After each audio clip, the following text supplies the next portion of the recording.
you are heading into season 3, momentum at an all-time high. People are so stoked for this. Now, like with some perspective, when you look back to the beginning of this journey, what were your expectations? Like, did you see this as a series that could go 3, 4, 5, 6, 25 seasons? 25 sounds about good. Yeah, you could break the Simpsons record, maybe. Yeah. That's all I care about is beating the Simpsons at this point. My expectations have not yet been met, but I'm waiting. No, I'm just kidding.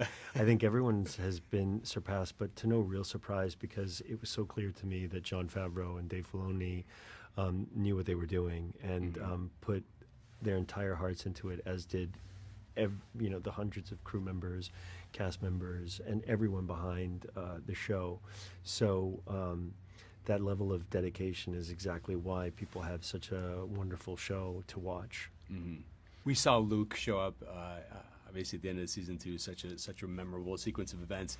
Do you have any Star Wars favorite characters that you'd still like to see enter the Mandoverse? Gosh, on the timeline? Yeah. Oh man, yeah. Yeah, I do. Yeah. But you can't say the answer to your question is yes. Yes, you do. But I will not tell There's you who they one are. character, but I will not tell you it's an Ewok. who that It's an character is. It's an Ewok. Blink once if it's an Ewok. It is now. Come on, man. It is now. Yes. You are going to soon, after this debuts, you're going to own 2 of the best shows on streaming television. Congrats on The Last of Us and all the success there, by the way. You used the word own, right? Yeah. Okay, I mean, I be don't own. Be a central, very central figure. If only, if I owned them, I'd be done. I'd be like, I'm out of here. I'm going to Fiji. It's like the slang version of own. Like you're owning these roles is what I'm saying. I see. Is it, like, were there any lessons that you learned on you're using on me? Were there any lessons that you learned on Mandalorian that sort of, helped inform how you approached The Last of Us? I think that they kind of learn from each other in a way as pieces. The trope of protector and protected, father and child, parent and child is not brand new to any of us. So I think that both shows derive from other sources in the most beautiful way and then bring their own originality to them.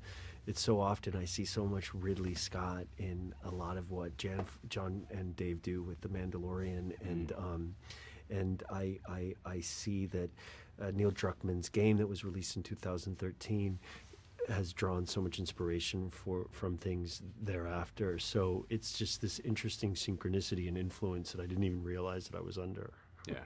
Has it felt, though, like you're cheating on Grogu in any way by being I feel like another if protector? Ellie and Grogu met, they would like ditch me and be like, all roads lead to this. Yeah, they'd go off and have be their own like, adventure. Bye, besties. Speaking of legendary co-stars, so after one of our last conversations, I took it upon myself to ask Nicolas Cage if he would accept your invite to join the Star Wars universe. I don't know if you saw this. I hate to be the bearer of bad news. What did he say? He said he prefers Star Trek. Oh. Nick is one of the smartest people I've ever met, and I think that makes sense in terms of how cerebral and puzzle-making a lot of the Star Trek is. I will admit that it was a little over my head as a child. It lands on me so much more as an adult. So he's just sort of smarter than us.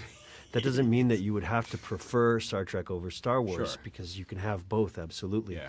But I can identify his intellectual loyalty to Star Trek. And you have to appreciate the candor, too. He was just like, nah, that's nice of the offer, but I prefer Star Trek. He's a dedicated fan, you know? He's the best. He's the best. Finally, you were so good on SNL. Was that experience everything that you thought? Did you know you were going to break that much? I did not know that I would break that much, although I'm a pretty easy target. Yeah. I wasn't under any kind of directive from them to not break, but I just kind of told myself that it was just not something you were meant to do. And that week was one of the most fun weeks I've ever had in my life. And it is all because of the people running that show, the crew and the cast, and Lauren. I will never stop plugging them as long as they're around, because I had the time of my life. I really did. The episode was so good. You owned it. Thank you. You owned that episode. Thank you very much. Genuinely, that was I my get favorite it episode. now. That was my favorite episode of you. Oh, man, thank you.